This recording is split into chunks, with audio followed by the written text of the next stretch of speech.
জিবরাইল মিকাইল ইসরাফিল আজরাইল বলবে আল্লাহ আমাকে ছেড়ে দাও, আমি তো সবার জান কবজ করলাম। আল্লাহ বলবে আজরাইল কুল্লু নাফসিল জায়গাতুল মউত, প্রতিটা সৃষ্টির মৃত্যু অনিবার্য। আজরাইল বুকে হাত রাখ, আজরাইলও মারা যাবে। জোরে বলো না, আজরাইল সব শেষ, আল্লাহ একা থাকবেন।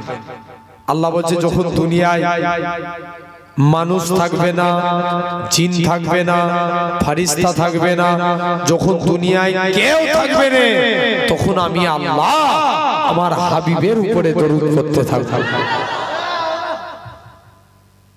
এখন আবার আল্লাহ চারজনকে সৃষ্টি করবেন। চারজন বলতে কাদেরকে? চার ফেরেশতাকে আল্লাহ সৃষ্টি করবেন। জিবরাইলকে ডাকবে, জিবরাইল যাও আমার নবীকে কবর থেকে তুলো। জিবরাইল বলবে আল্লাহ আমি মারা গিয়েছিলাম না, নবীর কবর কোথায় ভুলে গেছি। কে বলবে? জিবরাইল বলবে। আল্লাহ বলবে জিবরাইল যা মাটিকে জিজ্ঞেস কর নবীর কবর কোথায়, কি আল্লাহ জানে? তবুই দেখাচ্ছে যা মাটিকে জিজ্ঞেস কর। এ মাটি, জিবরাইল যে জিজ্ঞেস করবে মাটি নবীর কবর কোথায়? মাটি বলবে জিবরাইল আমি বলতে পারবো না নবীর কবর কোথায়। কিয়ামতের আগে আল্লাহ আমি মাটি আমাকে এমন উলট পালট করেছে, কে কোথায় কবরে চলে গেছে আমি জানি না। আর জিবরাইলও চলে যাবে, মাটি বলতে পারবে না, কারণ কিতাবে একটা কবর থেকে 70টা করে লাশ উঠবে। কটা করে? 70টা করে। যারা হাজি সাহেব আছে জানবে, বর্তমানে হযরতে বিলালের কবর আর আল্লাহ রাসূলের কবর 1000 মাইল ডিসটেন্স। কত মাইল? 1000 মাইল। কিন্তু কিতাবে সে কিয়ামতের দিন নবীর পায়ের দিক থেকে বিলাল হুজুরকে তোলা হবে। শুধু এই দিকের কোণের ছেলেগুলোই বলছে, এরা ফাঁকি মেরে দিচ্ছে। বলো না সুবহানাল্লাহ। কোন দিক থেকে তোলা হবে? পায়ের দিক থেকে। কোন বিলাল? কালো বলে কেউ মুসাফা করত, মনে খুব দুঃখ। মুসলমান ঘরে ছেলে মেয়েরা, বাবা তরুণেরা, হে নবী প্রেমিকেরা, হযরতে বিলালকে আল্লাহ নবী বলে বাবা বিলাল চলে যাও, চলে যাও, একখানা কুরবানি আসো। হযরতে বিলাল কারো সঙ্গে কোনো কথা না বলে নিজে চলে গেলেন, একখানা কুরবানি আসলেন। আল্লাহ নবী বলে বাবা বিলাল তুমি অর্ধেক কুরমা খাও। হযরতে বিলাল অর্ধেক কুরমা খেলেন, বাকি অর্ধেক কুরমা খানা আমি নবী আমার জন্য রেখে দাও। হযরতে বিলাল বাকি অর্ধেক কুরমা খানা আল্লাহ নবীর জন্য রেখে দিলেন। আল্লাহ নবী বিলালের ছোটা খানা খেতে যায়। হযরতে বিলাল আল্লাহ নবী কদমে পড়ে যায়, ইয়া রাসূলুল্লাহ হাবিবাল্লাহ, ইয়া রাসূলুল্লাহ হাবিবাল্লাহ, হুজুর আপনার গোলাম আমি, হুজুর আপনার ঝুটা আমি খাবো, হুজুর আপনি আমার ঝুটা খাবেন। না না না না, এটা মানা যাবে না, এটা মানা যাবে না। আল্লাহ নবী বিলালের ছোটা খানাকে সাহাবাদিওকে প্রমাণ করে দিয়েছিল আমি রাসূলুল্লাহ আমার কালো বিলালকে কতটাই না মহব্বত করে থাকি। কোন বিলালের কথা বলি? বিলাল ছিল উমাইয়ার কিনা গোলাম। বিলালের হাতে পায়ে দড়ি বেঁধে টেনে টেনে টেনে মক্কার জমিনে ঘোরানো হয়েছিল। বিলালকে মরুভূমির উপরে শুইয়ে দিয়ে বুকে পাথর চাপা দেওয়া হয়েছিল। তথাপিও বিলালের মুখ থেকে আহাদা শব্দ কানা বেরোতো বলে বিলালের জিভের মধ্যে পাবলা গাছের কাঁটা বিলালের জিভের মধ্যে ফুঁকি দেওয়া হতো।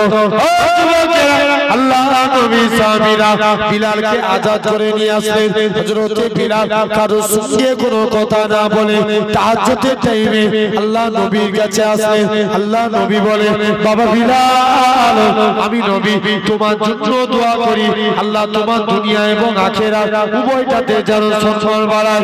বলো তো দেখি বিলালের সম্মান আল্লাহ বাড়িয়েছিল। নবী ইমাম ছিলেন, বিলাল ছিল মুয়াজ্জিন, বিলাল আযান দিত, বিলালের আযান অনেকের অপছন্দ হতো। আল্লাহ নবীর দরবারে নালিশ করে হুজুর বিলালকে আযান দেয়া থেকে বরখাস্ত করে দেন। আল্লাহ নবী কোনো কথা না বলে বিলালকে নিষেধ করে দিলেন। হযরতে বিলাল চলে গেলেন। আল্লাহ নবী সাহাবী হযরতে বিলাল আযান দিতে যায় না। বিলাল তাহাজ্জুদের টাইমে আমার আল্লাহর কাছে কেঁদে কেঁদে দোয়া চেয়েছিল, আল্লাহ পাক কালো করার মালিক তুমি, সম্মানের মালিক তুমি, আযানের মধ্যে যদি আমি বিলাল আশহাদু আন্না মুহাম্মাদুর রাসূলুল্লাহ এটা যদি না বলতে পারি আমি বিলাল মুখ ফেটে মারা যাব। পরের দিন ফজরের টাইম হয়ে যায়, মদিনার মসজিদে বিলাল আর আসে না, কে আযান খানা দিবে? আমার আল্লাহ পাক জিবরাইল আমিনকে পাঠিয়ে দেয়, হে হযরতে জিবরাইল চলে যাও চলে যাও, আমার রাসূলুল্লাহকে জানিয়ে দাও ওই কালো বিলালের আযানটাকে আমি আল্লাহ পাক কবুল করে নিয়েছি। কোন বিলালের কথা বলি? আমার রাসূলুল্লাহ যখন কাবা শরীফটা পুনর্নির্মাণ করলেন, আমার রাসূলুল্লাহ হযরতে বিলালকে কাবা ছাদে তুলে দিও, হে হযরতে বিলাল কাবা ছাদে উঠে যাও, কাবা ছাদে উঠে যে আযান দাও। হযরতে বিলাল বলতে লাগে, ইয়া রাসূলুল্লাহ হাবিবাল্লাহ কখনো মদিনা শরীফ থেকে কাবা দিকে মুখ করে আযান দিয়েছে, কখনো বাইতুল মুকাদ্দাসের দিকে মুখ করে আযান দিয়েছে।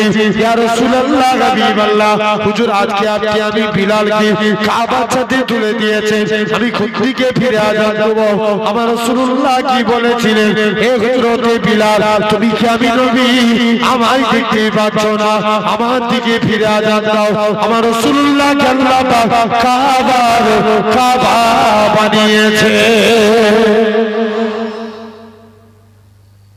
নবীকে আল্লাহ কাবা শুনছো? সেই বিলালকে কোন দিক দিয়ে তোলা হবে? পায়ের দিক থেকে, মাটিও বলতে পারবে না। জিবরাইল নবীর কবর কোথায় আমি জানি না, জিবরাইল চলে যাবে, নবীর কবরের ভিতর থেকে নূর বের হতে থাকবে, আরো চিল্লা হয় না, আর সে আজিমে থেকে যাবে।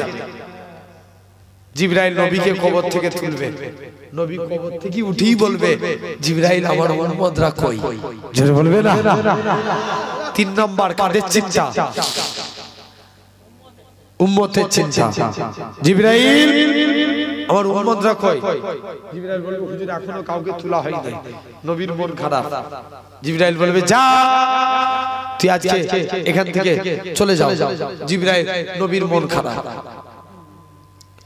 মুসলমান ঘরে ছেলে মেয়েরা, পাড়া তরুণেরা, হে নবী প্রেমিকেরা, হযরতে জিবরাইল আমিন আল্লাহর কাছে চলে যাবে। আল্লাহ আপনার হাবিবের মন খারাপ, আমার আল্লাহ জানাবে, হে হযরতে জিবরাইল চলে যাও চলে যাও, আমার হাবিবকে জানিয়ে দাও আমার হাবিবের 70,000 উম্মতকে আমি আল্লাহ বিনা হিসাবে নাজাত দিয়ে দেব। কত হাজার? হযরতে জিবরাইল আমিন আল্লাহ নবীর কাছে আসবে, আসসালাতু ওয়াসসালামু আলাইকা ইয়া রাসূলুল্লাহ হাবিবাল্লাহ, আল্লাহ 70,000 কে বিনা হিসাবে নাজাত দিবে।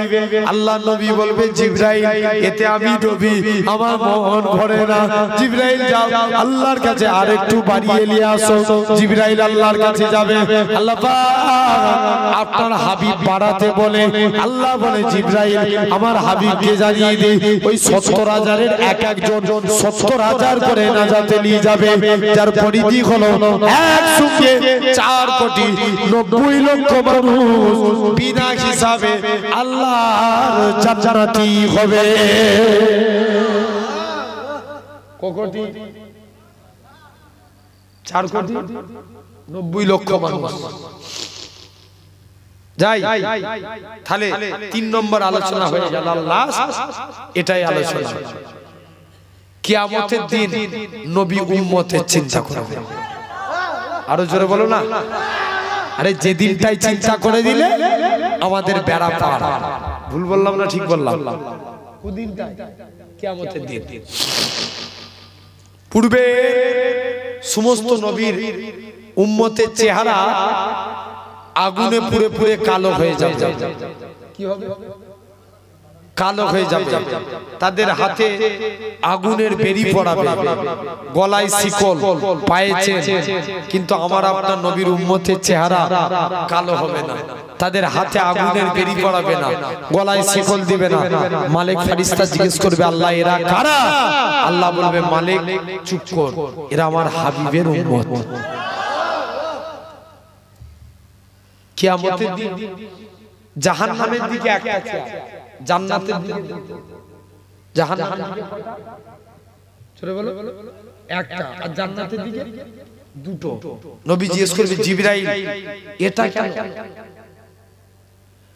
মুসলমান ঘরের ছেলে মেয়েরা, বাবা তরুণেরা, হে নবী প্রেমিকেরা, হযরত জিবরাইল আমিন বলবে, ইয়া রাসূলুল্লাহ হাবিবাল্লাহ, জাহান্নামের দিকে একটা চেয়ার, এটা আপনার জন্য, আপনার উম্মতগুলোকে যখন জাহান্নামের দিকে নিয়ে যাওয়া হবে, হুজুর আপনি জাহান্নামের দিক থেকে আপনার উম্মতগুলোকে আল্লাহ জান্নাতের দিকে পাঠাবেন, আর জান্নাতের দিকে দুইটা চেয়ার, আপনার দুটো নাতি নওসায় রাসূল ইমামে হাসান হুসাইনের জন্য, কেননা আপনার দুটো নাতি আপনার উম্মতগুলোকে ওয়েলকাম জানিয়ে, ভালোবাসা দিয়ে আল্লাহর দয়ার জান্নাতে প্রবেশ করাবে। আরে সেই নবী, তাহলে মানার মতো মানব, বলি ইনশাআল্লাহ। যদি আমরা সুন্নত, এই অনেকে আছে দাড়ি কেটে তুই রেখে দিবি, বলি ইনশাআল্লাহ। কি নাম তোমার? গোলাম রসুল। নবীর নামে নাম গোলাম রসুল, আর দাড়ি কাটবে না তো? জেনে রেখে দাও, দাড়ি রেখে দাও। অনেকে আছে আবার দেখবে বলবে, হুজুর দাড়ি রাখছি কিন্তু মাঝে মাঝে ছাঁটি। কি করে ছাঁটা যাবে? কত কত মুষ্টি হলে? এক মুষ্টি হলে তারপরে ছাঁটবে, ঠিক কি না? জেনে রেখে দেন আমার ভাইরা, আব্বারা, তরুণেরা, এই দাড়ি রেখে যদি কবরে যেতে পারি, আল্লাহর ফেরেশতারা দেখলেই চিনবে এটা গোলামে মুস্তাফা। যাও আলহামদুলিল্লাহ, চারটি বিষয়ের উপর আলোচনা করলাম, আল্লাহ যতটুকু বলালেন, কারণ একটা পর্যন্ত অলরেডি এখনই একটা বেজে গেছে, আর আলোচনা দীর্ঘায়িত না। আল্লাহ যদি তৌফিক দেয়